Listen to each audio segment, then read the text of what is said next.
Welcome back to the Vision Alignment Show, where we talk so much about having our core beliefs, our core values aligned with our vision. Happy Valentine's Day. This is a great day where we get to recognize the Valentines in our lives. So sometimes the Valentines are our significant others. Sometimes they're just friends. Sometimes they're it really doesn't matter. It doesn't matter. Just recognize people for being who they are, for knowing what value you see in them and what value they see in you.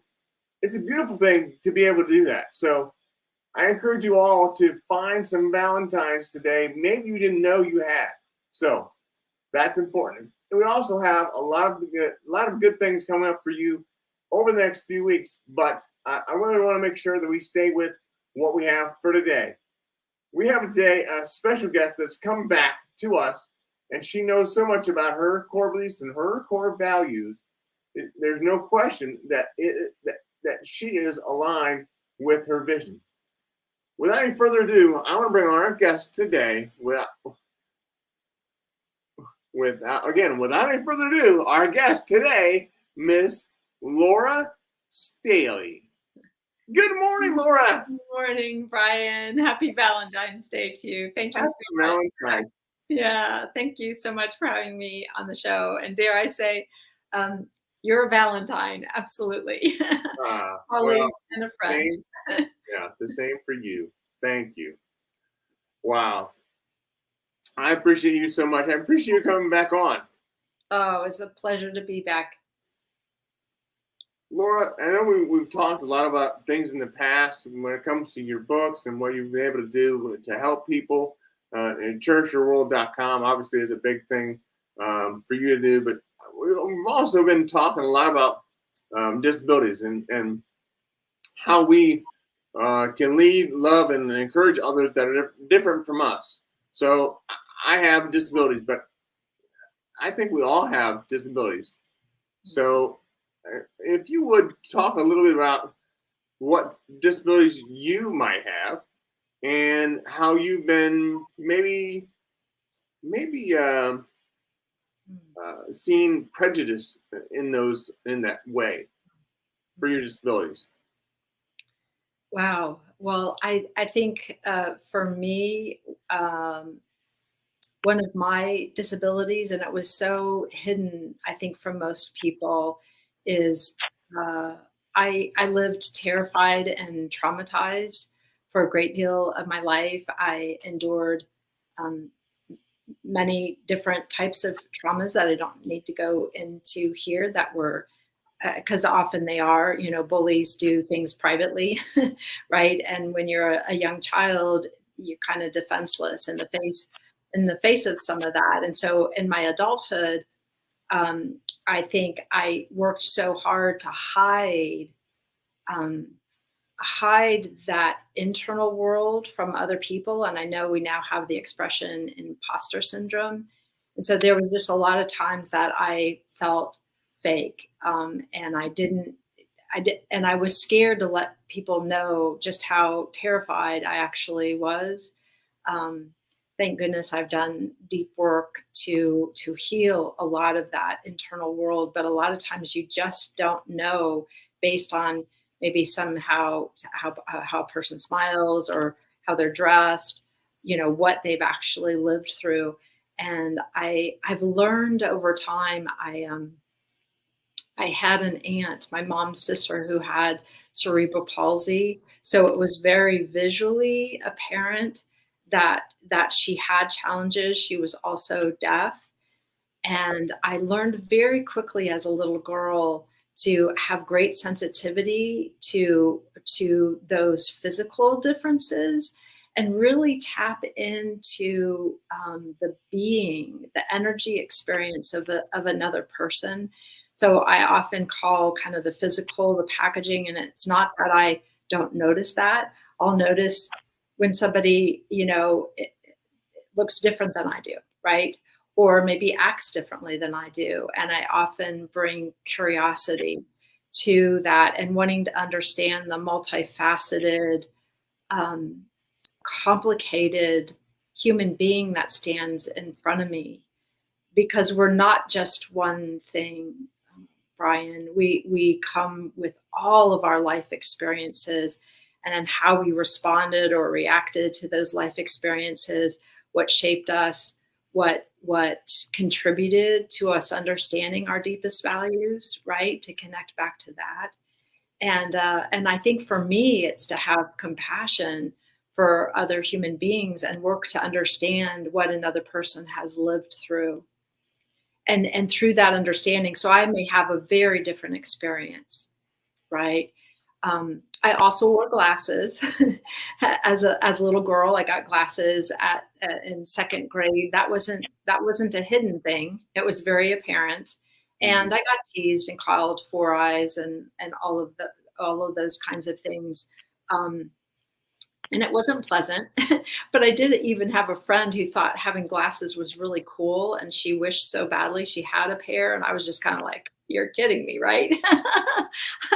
And then I think at some point, having glasses or not having glasses just wasn't a thing. It was just maybe it just sort of fell away, and nobody even paid attention to that. It didn't mean you were smart. It didn't mean you were a nerd. It didn't mean all those things.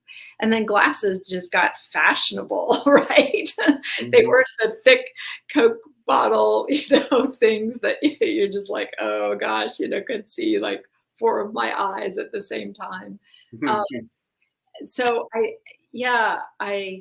anyway, there's my riff about navigating disability or something that's different about me. Yeah. So you touched on a lot of different things there. Yeah, I did. So tell me, it sounds like your aunt was one of your first experiences with someone different from you, right? So tell me a little bit more about how your day-to-day life with your aunt was different than normal. Well, I got to see her when my family would drive to Michigan. So I didn't see her on a daily basis, but we had those experiences, and I know that she got teased by other children. They stuck out their tongue. I think they were afraid of her because she looked so different. And I found that it just made my heart hurt so badly, because maybe that sensitivity of knowing what it feels like to be bullied by anyone, whether it's an adult or another child, and having this rich compassion for her. One of her favorite things to do was to take each of us privately and sit down and talk. And she spoke in a very different way, kind of in, she was learning sign language. So I was learning some sign language, and it's probably why I still talk with my hands to this day, even though I don't know American Sign Language. But, I know this, and boy, I think is here. And, this is, I love you very much. Or, I love you. I remember learning that and to communicate that with her. And I was learning different ways to connect with her. She had the most beautiful smile and a great laugh. And it was such a joy when she would get laughing. And I noticed that I would track if I wasn't understanding the words, I would be looking for other information from her body, from her energy presence, when she would kind of be, her brow would furrow and she would kind of be like this. And I'm like, oh, I think she's really thinking. Now, we can't always know what's going on inside somebody. In fact, Brene Brown recently talked about if somebody's crying, you actually don't know what the tears are about. It could be frustration. It could be gratitude. It could be deep love. It could be awe. It could be grief. It could be acute grief. It could be complicated grief, right? So until you actually ask somebody, you don't know what's going on inside of them. But at any rate, being with my aunt in those very special moments was really quite profound for me, because I felt very connected to her heart. And for whatever reason, I had that sensitivity to kind of track more than the words that she was trying to get out. She could say mama. Pehe was my mom's name. Pat. Pehe was Pat. I don't think she ever quite learned my name, and that's okay.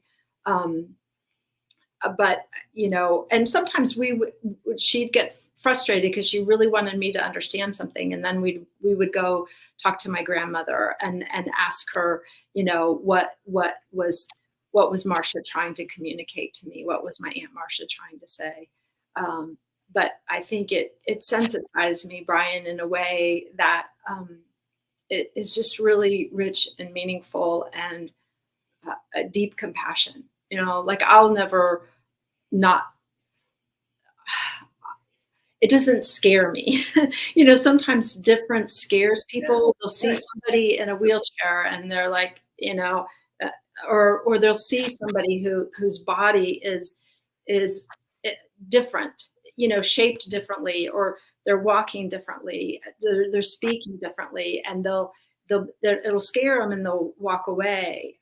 I turn in, I face towards, and not out of, just out of love. And certainly I'll mind my own business, it's not like, and I also know that there's a great deal of dignity, a lot of people are managing and handling themselves just fine. And they don't need my help necessarily. I can just be a friend. I can just introduce myself if they're standing in line at the grocery store, and I just strike up a conversation.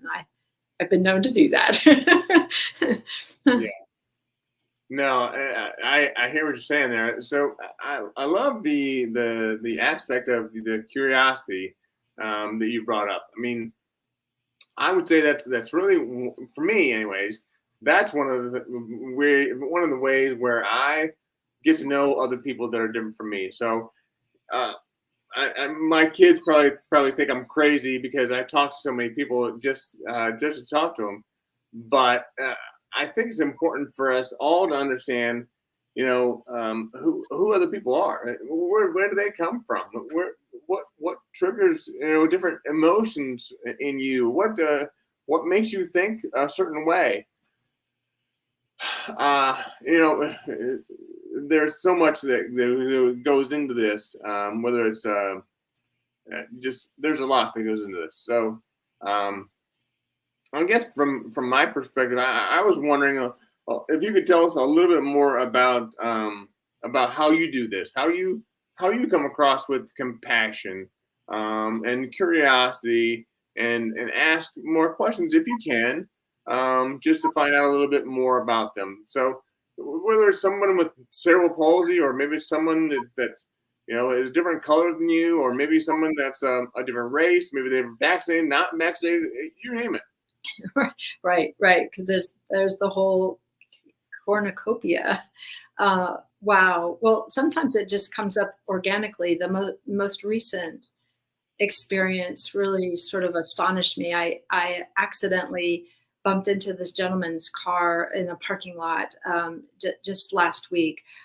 I had been running, and I noticed a group of gentlemen playing tennis. And they, so I was trying to find the owner of the car, and a gentleman pointed me to, he said, no, I said, are you the owner of this car? And he said, no, but that gentleman over there. And it was interesting, Brian, because I immediately registered that, oh, okay, he's not just an older white gentleman, right? I just registered that. And I noted that and walked up to him and let him know, I am so sorry. I apologize profusely. I have hit your car. I'm sure it's a prized possession in your life. I've got my insurance information right here, and I want to make this right.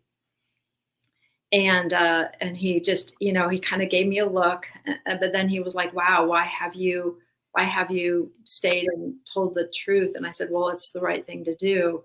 And he just was kind of astonished by that and showed me a fender bender at the front of his vehicle. And he was like, that was a hit and run. And then I just said, because I was thinking to myself, okay, this has been rough. And then he was looking for the number for the police. And I just said, well, how was your tennis game? Because I was thinking, well, maybe that was a positive in the midst of this hard moment, right? Yeah. And he said, oh, it was just awful. I really need to stop playing tennis. I have awful depth perception. Mm-hmm. And I said, well, obviously I might have some of that too. and he just laughed, right? Mm-hmm. And then it just kind of seemed to break the ice. And he introduced himself, and we ended up having the most amazing conversation. He told me so many beautiful things. He said, I haven't worked a day in my life. I absolutely love the work I do. And, because it didn't feel like he had worked. And I was just so struck by the immediate connection. And I think what made a difference for me is I was paying attention. I was paying attention way beyond my own, heart pounding, kind of sinking feeling. But then I was like, okay, it's just the right thing to do. And I was really breathing, and I was very present in the moment. That was the other thing. And I was focused on him. I just found myself focused on caring about him, being concerned about him, his vehicle, making it right. He did call the police. The police was incredibly kind, took down the information, took the report, took the picture, of the scuff on his bumper. But it was just an astonishing, beautiful interaction that he ended by saying something like, I really would love my wife to meet you.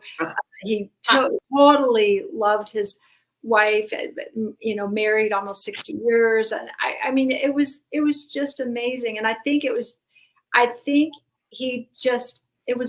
I don't know. I mean, I guess I would have to ask him why he opened up with me, yeah. But I know I was gentle. I know my energy was kind. I know that I felt utter humility, right? And yet took full responsibility for my mistake. So I guess that's an example. And maybe I was lucky. I mean, he could have screamed at me. He could have called me a lot of names, which, honestly, I would have stood there and taken it, and been like, yeah, I understand your rage. I understand your anger, but he didn't. And he even at one point said, no one was hurt. No person was hurt. And I said, I know, I'm so grateful for that. I can't even, I can't even go there had I actually, I've got to think the energy that you gave off had so much to do with the energy he gave off. It starts somewhere. It's got to start somewhere. So if you started and you get it back differently, get it back the way you did. I mean, that's great to be able to do that, to be able to know that you can have an effect on that. So I say kudos to you for having the sense of thought and mind that you could start the relationship off that way. Yeah. Yeah, it helped a lot that I wasn't angry with myself and my mind. At no point was I, which was really kind of a shift internally for me. Because certainly in the past, I would have been, sobbing, just in Mm. a shame ball, hot mess, right? And I don't think that probably would have been, but I was just really solid. I was standing up straight. I was deep breathing. I was really present in the moment and, willing to, I knew what I had done. So, And thank goodness it didn't seem to be, serious because I was going so super slow. yeah, Thank goodness, you know, yeah. and I'm such a, I don't think I'm a nervous Nelly driver, but I'm so, I tend to be on the cautious side and it served me well. But yeah, there is something about that energy presence. And even if he didn't know, he felt it. Our bodies feel it, right? I mean, that's the thing that I've learned about people. I can be sitting by a person on the bus and then he or she could look so different from me, right? But there's this energy, and they'll just start telling me their life story. I mean, it happens a lot with me, honestly, Brian. So, but I think it does, like I don't have a sign on my head, tell me your life story. Um, but my kids laugh. We'll be going through the checkout at a store, and the clerk will start telling me their breakup story, and my daughter will just be looking at me like, "What is it about you?" um, That's funny. yeah, anyway. So you talked about a shift. You talked about having a shift. How do you make that shift? What caused you to make that shift? Oh, wow. Well, years and years of daily meditation practice has allowed me to cultivate what I call that true self or that witness consciousness, that part of me that's just silent watching, that's knowing my hands are doing this right now, right? That I can hear. It's the part of me that can hear the words coming out of my mouth and has noticed the internal dialogue. And I've also done a lot of work with that's been facilitated by beautiful, skilled professionals to help me offload the true bully that wasn't even inner bully, I would call it. I've even named her Cruella.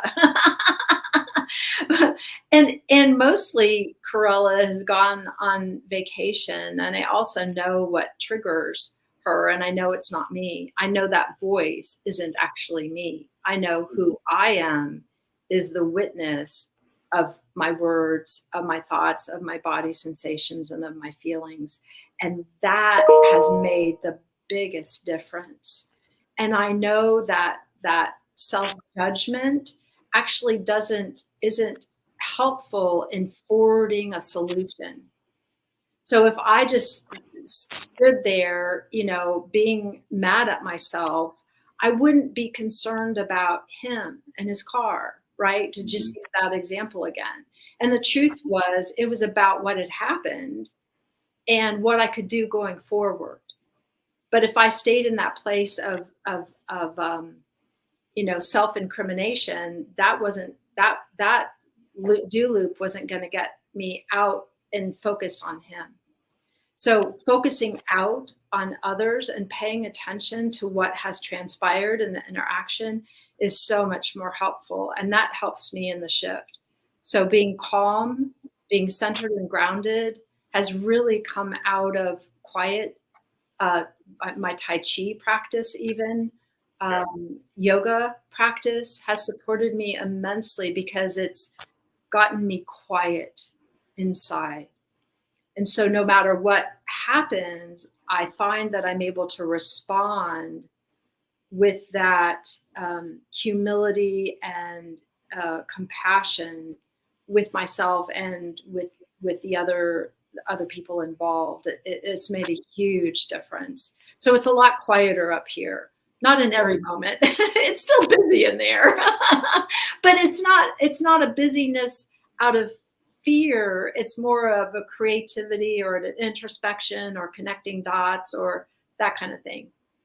Yeah. Yeah. So what you said about connectivity and what you said about thinking of the other person, that really resonates with me from a perspective of, if you go to a meeting and you sit in a meeting and the other person doesn't show up, what goes through your mind at that time? You think, oh, this person stood me up, they don't care that much about me, or you have a different conversation with yourself where you say, "Oh, I wonder where they are. I hope they haven't gotten into an accident. I hope they're feeling okay." All of that is more. I mean, that's a classic example of looking at the other person and not at yourself. Oh, it's a beautiful example because I still have a tendency every now and then to take something personal. Like if somebody didn't show up, Yeah. oh God, what did I say? I got the wrong date. I did something wrong, right? And it takes, like to your point, it takes you immediately out of focusing on the other person and you're concerned about, I hope that, yeah, exactly to your point. And I've also learned to give so much grace and compassion. I've missed appointments by accident and I have been so utterly embarrassed and ashamed of myself. Mhm. But the course correction is to recommit and reschedule and have it happen, right? And things happen in people's lives. I mean, so much is happening now. So for me to say, oh gosh, I hope this person is okay, and then to reach out, take the action, right? To say, Yeah. gosh, I'm here. I hope you're okay. No worries. Much compassion to you. I hope you're well. I hope you're safe. And let's reschedule if you're interested. As opposed to all the judgment, to go to curiosity and concern, because the truth is, when you're sitting being stood up, you don't know. And so when you don't know, why make all those assumptions about anything? Right? It's more like, okay, what do I know? I know that I'm here and I know the person isn't. That I do know that. And I actually care about this other person. So I'm going to reach out with care and concern and compassion and, just express that I hope they're okay. Rather than being offended that I'm all that important. Because, at the end of the day, I'm kind of not. I mean, I am, but I'm not, I know. I know what you mean, but I hear that voice that I have inside my head at times when I'm making sales calls, talking to people about, my speaking engagements and all that sort of stuff. There's different deadlines that come up that they get missed. And when they get missed, then I put words in the other person's mouth. I put thoughts in the other person's head. They must think that whatever they think I'm to this, to that. I'm too greedy. I'm too focused on myself. I'm too this. I mean, there's so many different things that I tell myself about the other person that is totally non-factual. And if I could just take a step back, and have that conversation be more of, what that person may be thinking, not what they're thinking, but more what they're going through. How's their day? Not that they're saying anything bad about me, but they're Right. saying good things about me. Oh, 100%. That's exactly right. Well, and the thing is, giving people grace is if you make a connection with somebody and their MO is to show up and be on time and, care about you and be interested in you and, kind of do the right thing, if you will. And then there's a slip or mistake. You're kind of like, wow, okay. Even more reason to reach out. But yeah, those interpretations are usually just not true. Most Right. of them, Right. And if they are, you'll find out soon enough, right? Yeah. And Yeah. hopefully somebody would be honest enough to go, yeah, Brian, I got to peace out. And you're like, okay, namaste, and I wish you well on your journey. Right. And Yeah. that Yeah. does happen and it's painful, but to be rejected or to have somebody walk away, there are those of us who might want everybody to like us. Well, the plain fact is not everyone's going to like you. Not everyone's going to resonate with who you are and what your life is about. And that's okay, because there's 7 billion people on the planet. I think there's a whole bunch of them that'll love hanging out with you, Brian, and maybe with me too. Yeah, well, unfortunately, we're at the end of our time for today. We've just gone through so much, and I'm just so appreciative of having you on again. I mean, this has been phenomenal. I appreciate your time. Oh, and thank you so much for such a rich conversation and a chance to share and interact with you. It's always a joy. Thank you. Yes, you're welcome. I'm going to let you hang out in the green room, and then I'm going to come back to you after I close out the show. Okay. Thank you. All right. Take care, Lisa or Laura. Oh, right, Lisa. Oh, you're welcome. Oh, that's my sister. It's all good. Bye. Bye. Be well. Happy birthday. Oh, another great show with Laura Staley. Wow, she is phenomenal. I love her spirit, her energy, the way she approaches life. She's just phenomenal. So looking forward to having her back on someday soon. We have more great shows coming up for you next week. We have, I don't even know who we have, to be honest with you, next Monday. But I'm going to tell you, I'm going to put it in the comments, I hope, for, because I hope because I know there's a million things going on right now, and just trying to make sure that I'm on top of everything. I'm nervous that I'm going to miss something. So, that's part of life. We all feel that way at times. So yeah, I'm one of those people. Anyway, but thank you so much for joining me today. I really appreciate it. This talk with Laura Staley has been phenomenal. I just appreciate all of you. But remember, if there's ever anything that I can do for you, please let me know. And as always, keep one eye on the road.